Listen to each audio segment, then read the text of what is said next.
Wicked has finally made its way to the big screen after decades of dazzling audiences on stage. When the adaptation was initially announced, fans were concerned that it could never live up to their beloved musical. And then behind-the-scenes drama threatened to totally overshadow the film itself. But now, it's finally here. So, is it wickedly good or woefully bad? Let's take a look at the winding road to Wicked, what parts of the film worked and which parts didn't, and look ahead to what we can expect from Part 2.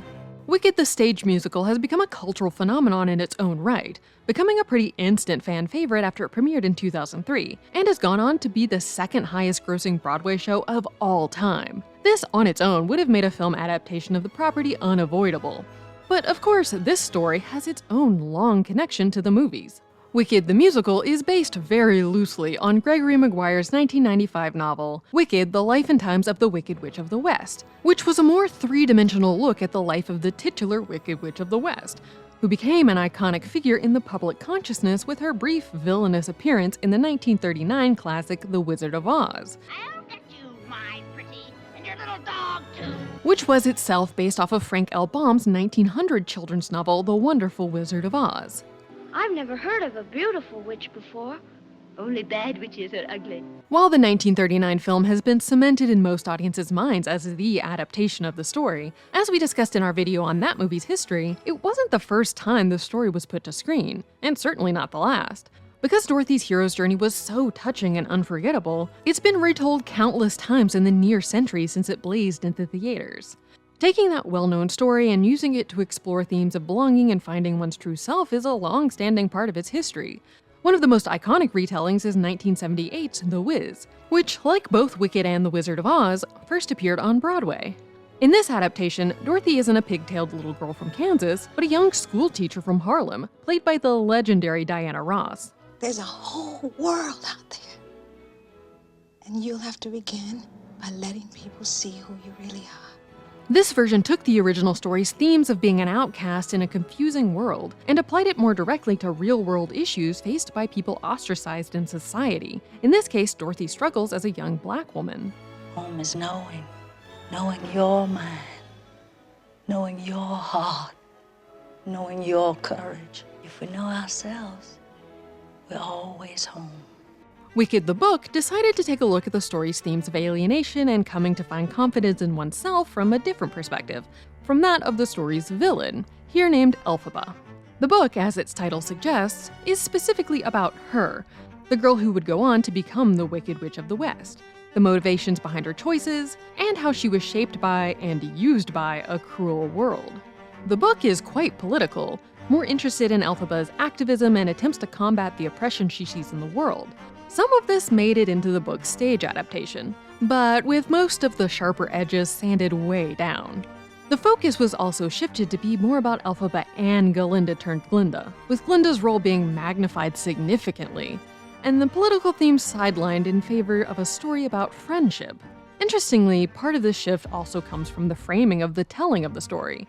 While the book is from Elphaba's point of view, the musical is from Glinda's, opening with her coming down to recount the story, and that is indeed the main theme of the book and the musical, how one's image and work can be twisted by others to support their own propaganda and aims. There have been talks about adapting the musical for the screen pretty much since it hit it big on Broadway, with a few different versions being whispered about but never coming to fruition. Then in 2022, it finally happened, a real announcement about a film adaptation that was actually happening. The earliest teaser images released were disappointing, to say the least. And then the behind-the-scenes drama revolving around Ariana Grande and Ethan Slater's dubious relationship timeline overtook pretty much all discussion of the film for a time. But now it's finally here for us to judge for ourselves. So, how is it? Let's start with the good things, of which thankfully there are many. To no one's surprise, both Cynthia Erivo and Ariana Grande give wonderful performances. Cynthia, of course, has her big, beautiful Broadway-ready voice to bring the songs to life, but is also able to use the close-up nature of film to bring a new level of gravitas and depth to the story's quieter moments. Though the film doesn't dig into Elphaba's motivations and many of the darker elements of the world to the degree that the book does, Cynthia is able to bring that depth in through her performance. We can feel that there's so much more that Elphaba is dealing with and thinking about under the surface, which should hopefully be explored more acutely in Part 2. Ariana brings her pipes and pop star sensibilities to her role, and importantly gets to make great use of her comedic chops with Glinda's goofier side. She and the film really lean into Glinda's vanity, airheadedness, and willingness to do anything to be popular, which could feel a bit much when we're only seeing half the story, but in fact works well to set up the choices she'll make in the coming part 2. The supporting cast all bring their own charm to the film, particularly Michelle Yeoh as Madame Morrible and Jonathan Bailey as Fiyero. While, given the original teaser images and first trailer, many were concerned that there would be a stark lack of color in this version of Oz. Thankfully, in the end, it is filled with vibrant brightness, while also being willing to tread into the darkness too. It's not perfect, of course. There are moments that lean a bit far into CGI Uncanny Valley, and sometimes where the vibrancy is pulled back in a way that feels deliberate but out of place, an attempt to tone down some aspects to make others pop more, but that just serves to add a flatness to parts of the film instead of making a real impact. But while it's impossible to compete with the iconic Technicolor dreamscape of the 1939 film, director John M. Chu and the creative team did their best to create something that's dazzling in its own right. Real functional sets make the settings feel genuine, while also adding to their fantastical nature, instead of feeling like flat and lifeless 2D green screen backgrounds. Sometimes it can feel like there's almost too much going on. But this could have been an attempt to dazzle an audience no longer amazed just by the spectacle of color or sparkle alone. Because the book and musical are so different in tone, it would have been a tall order to try to combine them both seamlessly for the film adaptation. And since the musical is the version as far as most fans are concerned, following the book over the musical would have likely led to a lot of unhappy campers. But in the end, the team did do a good job of keeping to the important themes of both, while staying true to the positive power of friendship at the heart of the musical. It also does well with the idea of how others who care for you believing in you can help you find your own self-worth, even if you don't always see eye to eye, because they can see parts of you that no one else can. While so much of the film is great, of course, it's not without its pitfalls. On stage, plot holes and things of that nature don't matter as much because any confusion or questions can be laid aside in favor of just enjoying the razzle-dazzle and the great music. The film, however, in its attempt to fit back in some of the plot from the book, does start to feel overburdened at times, with so many characters and themes and such to keep up with, which means that none of them individually really get explored with the depth they deserve or that would make them truly interesting.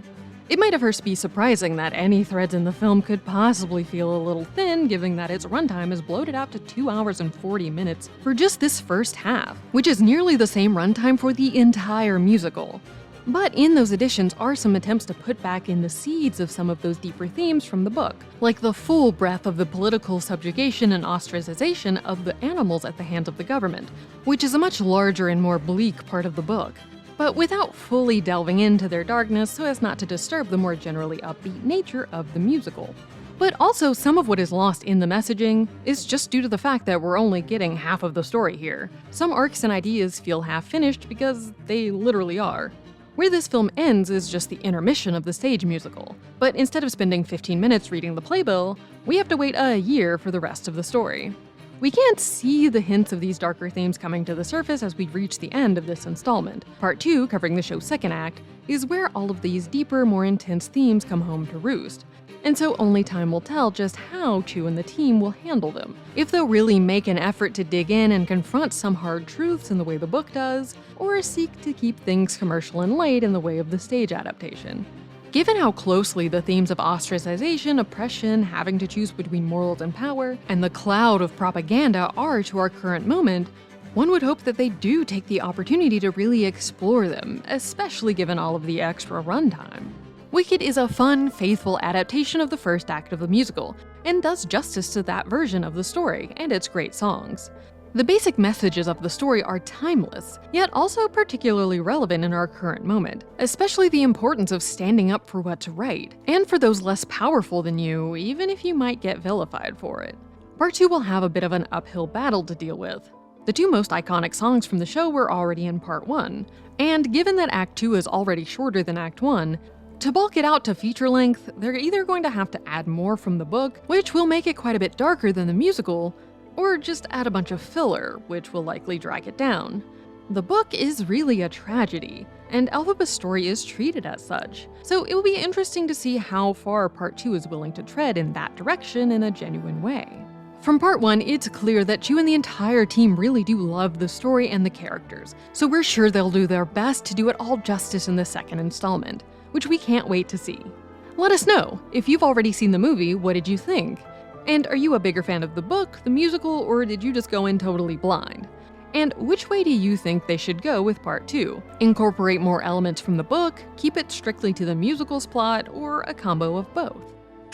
That's the take! Click here to watch the video we think you'll love, or here to check out a whole playlist of awesome content. Don't forget to subscribe and turn on notifications.